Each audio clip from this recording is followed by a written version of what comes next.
Bună ziua tuturor și bine v-am regăsit la o nouă etalare în ceașca de cafea. După cum puteți observa, avem două variante. Varianta numărul 1, ceașca vișinie, și varianta numărul 2, ceașca verde.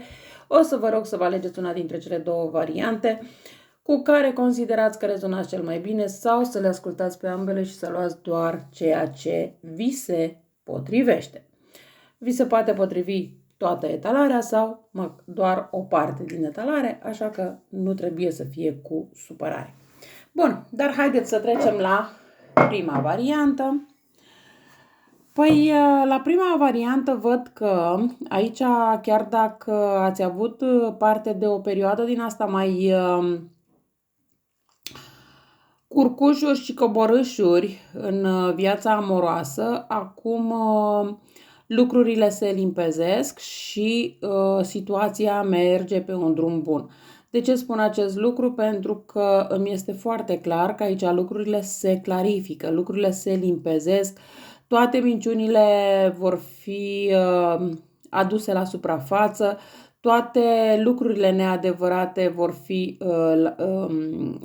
aduse și ele la suprafață și orice nelămurire va fi clarificată. Aici avem persoane cu inițiala M, inițiala J, inițiala F, inițiala S, inițiala P. Dar bineînțeles că pot fi și alte inițiale. Predomină destul de mult zodii de apă, da?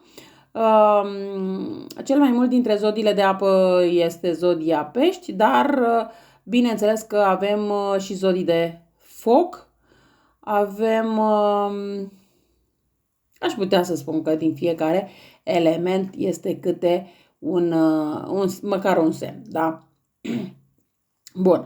Ideea este aici dacă vi se potrivește sau nu vi se potrivește etalarea. Din punctul meu de vedere, aici văd că vă doriți să avansați în relația voastră, indiferent la ce stadiu sunteți în acest moment. Dacă sunteți singuri, să știți că o persoană din trecut se reîntoarce și veți avea un nou refresh. Dacă vreți să mai faceți un pas în relație, să știți că îl veți face. Unii dintre voi chiar ajungând la căsătorie sau cel puțin veți face planuri de căsătorie sau, într-adevăr, pentru o foarte mică parte dintre voi, persoana vine și vă zice, bun, vrei să ne căsătorim peste jumătate de an sau anul ăsta sau ceva de această natură, și voi va trebui să acceptați, adică nu că va trebui să acceptați, că nu vă obligă nimeni, dar dacă vreți într-adevăr să fiți cu această persoană, da, veți accepta. Ideea este că în viața amoroasă văd că încep să vină doar vești pozitive, vești care vă bucură inima, care vă bucură sufletul, și asta este un lucru foarte, foarte bun. În ceea ce ține de prieteni, familie, la fel. Nu văd să fie probleme. Este într-adevăr o persoană care e ca și cum în permanență sucește, să zicem așa, cuțitul, metaforic vorbim, da? Sucește cuțitul în rană, dar deja la persoana asta vă așteptați. Este o persoană care critică destul de mult, este o persoană care cumva este în permanență contra și voi știți acest lucru și știți ce să vă așteptați de la persoana respectivă și chiar dacă persoana respectivă e contra la ceea ce vreți voi să faceți, deja nu mai băgați în seamă ceea ce vrea persoana respectivă. În rest, ce ține de casă, de familie, văd că ați făcut niște planuri. Aceste planuri îs de ceva timp sau poate că acum le faceți. Oricum, nu văd să fie o perioadă foarte lungă de când vă faceți aceste planuri de un nou drum. Acest drum poate să fie într-adevăr și un drum fizic, poate într-un alt oraș, o altă țară, să schimbați casa și așa mai departe, sau poate să fie schimbare de job, dar poate să fie sub orice altă formă. Eu aici, nu știu de ce, pentru unii dintre voi văd inițialele L, Z, dar mai văd și cumva acel 8 din engleză cu codiță, da? L și L, da? Cum ar veni. Nu știu ce vrea să însemne acest lucru pentru voi, dar cu siguranță, măcar pentru 5 persoane dintre voi care ascultați această variantă, are o legătură. Poate aveți o firmă și se numește așa, poate, nu știu, voi știți exact despre ce este vorba. Bun, mai văd aici că veți discuta cu o persoană din zodia Scorpion. Această persoană vă sfătuiește și chiar îi cereți sfaturile acestei persoane pentru că este o persoană cu o intuiție foarte bună. Pe lângă asta văd că peste între 4 și 8 puncte o persoană cu inițiala A, posibil să fie zodie Berbec, dar nu neapărat, poate să aibă ascendent sau o planetă în zodia Berbec, vine și vă dă niște vești destul de bune sau cel puțin vine și vă spune, uite, așa poți rezolva problema. De ce? Pentru că este genul de persoană care știe să te ridice sus și chiar în discuția pe care o veți avea, va folosi la un moment dat cuvântul sus. Sus, sud, ceva de această natură. Da? Bun. Că poate așa vă dați mai repede seama cine este persoana respectivă. Pe lângă asta văd că aveți poate un părinte sau un bunic sau un frate, este mai în vârstă, probabil să fie zodia Rac sau Scorpion, nu neapărat că are ceva împotriva voastră, dar cred că este genul de persoană care gândește destul de rațional și întotdeauna, chiar dacă gândește, să zicem, pe stilul vechi sau cum vreți voi să îl numiți, dar cumva își dorește să nu aveți eșec.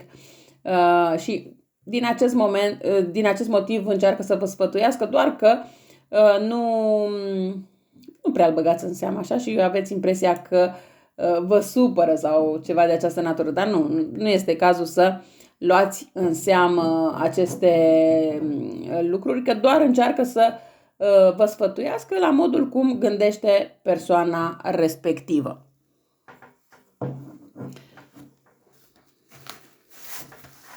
În rest, eu nu văd să fie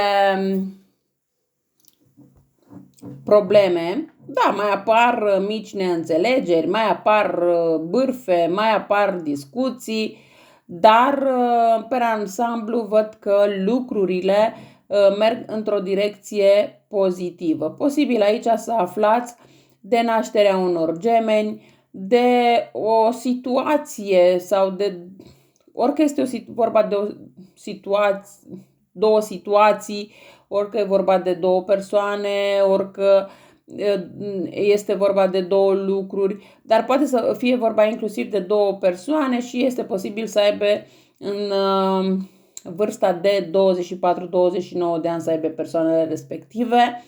Da, se poate întâmpla să fie și gemeni și să aibă între 24 și 29 de ani, se poate întâmpla să fie doi prieteni, dar și cu o vârstă între 24 și 29 de ani sau doi copii, depinde acum de vârsta fiecăruia dintre voi. Dar ideea este că, la fel, aceste două persoane sunt persoane de încredere, sunt persoane pe care vă puteți baza, sunt persoane care vă ajută în schimbarea pe care vreți să o faceți, indiferent despre ce schimbare vorbim. Nu văd aici la voi ca în perioada următoare să fie probleme nici pe job, nici pe iubire, nici pe familie. Mai vă văd că plecați, nu neapărat că plecați la un drum, nu la asta vreau să mă refer, ci la faptul că mergeți undeva și vă întâlniți cu mai mulți oameni.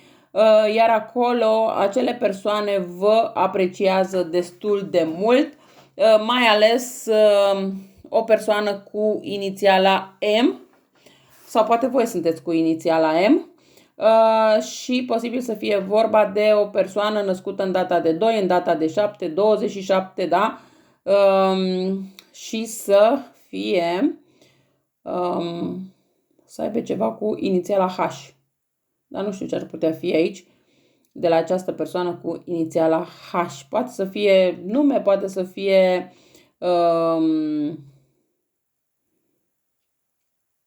inițiala orașului, străzii și așa mai departe. Cam astea au fost informațiile pentru voi, cei de la varianta numărul 1. Vă mulțumesc că m-ați ascultat și vă doresc o zi cât mai frumoasă în continuare. Voi trece la varianta cu numărul 2 și anume ceașca verde. Hai să vedem ce se întâmplă și pentru voi. La voi aici nu pot să zic că lucrurile sunt la fel de bune ca la cei de la ceașca numărul 1, dar nici nu pot să spun că sunt lucruri negative. Într-adevăr, aici la voi sunt pe plan amoros niște discuții cu persoana iubită. E ca și cum unul vrea să fugă, celălalt trage de el, să-l țină pe loc. Deci aici cred că trebuie fiecare dintre voi să ia niște hotărâri. Aveți inițialele C, H, E, R, T. E ca și cum voi întrebați persoana: cât mă mai ții în situația asta? Cât mai ai de gând să faci lucrurile într-un anumit fel? Cât mai vrei să dureze, nu știu, cât timp vrei să-ți dau până te hotărăști ce vrei să faci? Cât, nu știu, aici e ceva unde folosiți destul de mult cuvântul cât, când vă certați. De asta este bine să aveți aceste întrebări nu neapărat prin ceartă, ci mai degrabă să le aveți într-o discuție normală, în așa fel încât persoana respectivă să vă poată și răspunde. Pentru că voi alergați după persoana respectivă tot timpul cât să vă spună, dar persoana respectivă nu are niciun interes să vă dea un răspuns în acest moment. Poate și pentru că nu își dorește neapărat să își asume anumite responsabilități față de voi. Și din cauza asta și persoana oarecum și fuge. Ceea ce văd aici este că dă un noroc peste voi în iubire. Poate că odată cu detașarea de această persoană care nu știe ce vrea și nu știe ce face, voi întâlniți o altă persoană care pentru voi este o persoană norocoasă. Pe de altă parte, această persoană poate să fie, această nouă persoană care intră în viața voastră poate să fie o zodie cornută, Berbec, Taur, Capricorn, dar nu neapărat, poate să fie și altă zodie, dar cu ascendent într-una din aceste zodii. Ideea este aici că aici un pic de atenție la dacă faceți sfaturi, ce fel de sfaturi faceți, pentru că o parte dintre voi nu faceți sfaturile care trebuie. Sau în cazul în care cineva v-a supărat foarte mult și, într-adevăr, atunci când te enervează cineva foarte tare, logic că mai spui și lucruri care nu trebuie, dar ideea este că dacă ați făcut astfel de lucruri, poate ați blestemat pe cineva, poate ați spus cuvinte mai grele anumitor persoane, mai ales din familie, părinților și așa mai departe, este bine să vă cereți iertare. Nu neapărat, dacă mai puteți să mergeți la persoana respectivă să-i cereți iertare, e și mai bine, dar dacă nu faceți acest lucru măcar în gândul vostru, uitându-vă spre cer, pentru că aici, din cauza acestor vorbe mai neplăcute, aveți și aceste eșecuri în dragoste, aveți aceste eșecuri din punct de vedere al amorului, iubirii, cum vreți voi să îl numiți.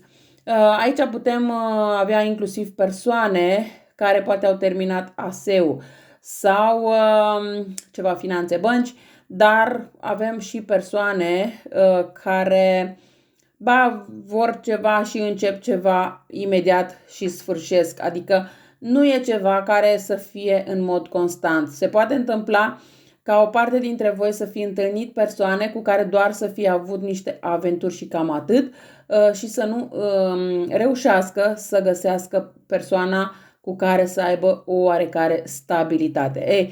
Și acest lucru este, așa cum am spus, poate fi și din cauza acestor lucruri care sunt spuse la supărare. De asta este bine să vă cereți iertare și să vedeți mai apoi, pe o perioadă de câteva luni de zile, dacă se schimbă ceva în viața voastră sau nu. Dar cu siguranță să știți că se schimbă.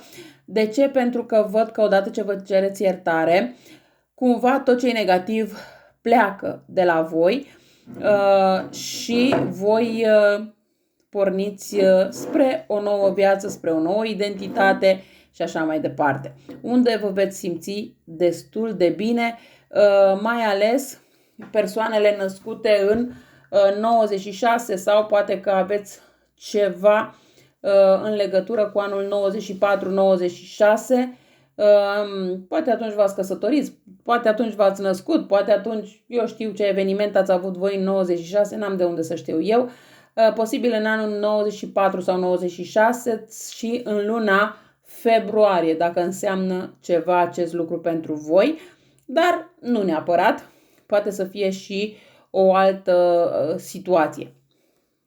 Pentru că nu toată lumea acum în anul 96 a avut un eveniment frumos, da?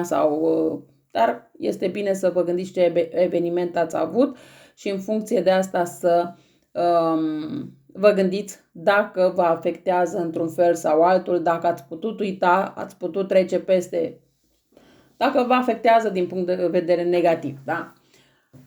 Bun. În viitor la voi, așa cum am spus, în viitorul la foarte, foarte apropiat văd destul de multe discuții cu tot felul de persoane, parcă toată lumea este împotriva voastră, vă simțiți excluși, vă simțiți judecați, vă simțiți efectiv ca și cum toată lumea este împotriva voastră, dar lucrurile nu sunt chiar așa. Este bine să vă calmați, este bine să, poate chiar să faceți niște meditații, de ce nu? Să ascultați niște meditații pentru a vedea lucrurile cu mai multă claritate. De ce? Pentru că, așa cum am spus, și în viața voastră va intra o persoană. Pentru că avem aici foarte clar îndrăgostiții, avem acea iubire pe care voi o căutați de foarte mult timp sau o așteptați de foarte mult timp. Posibil ca persoana respectivă să fie zodia Pești sau Taur sau Capricorn, dar nu neapărat. Și este posibil să cunoașteți această persoană în 4 puncte, cum ar fi 4 ore, 4 zile, 4 săptămâni, de când ascultați această variantă sau în luna aprilie. Da? Deci aveți șanse destul de curând să cunoașteți această iubire nouă pe care o așteptați de foarte mult timp. Chiar dacă o să-mi spuneți, am peste 45 de ani și nu mă mai ia nimeni, să știți că tocmai la voi vorbim despre această dragoste nouă, în special. Dar asta nu înseamnă că nu poate apărea și la persoane mai tinere sau poate la persoane mai în vârstă. Da? Depinde acum de fiecare dintre voi.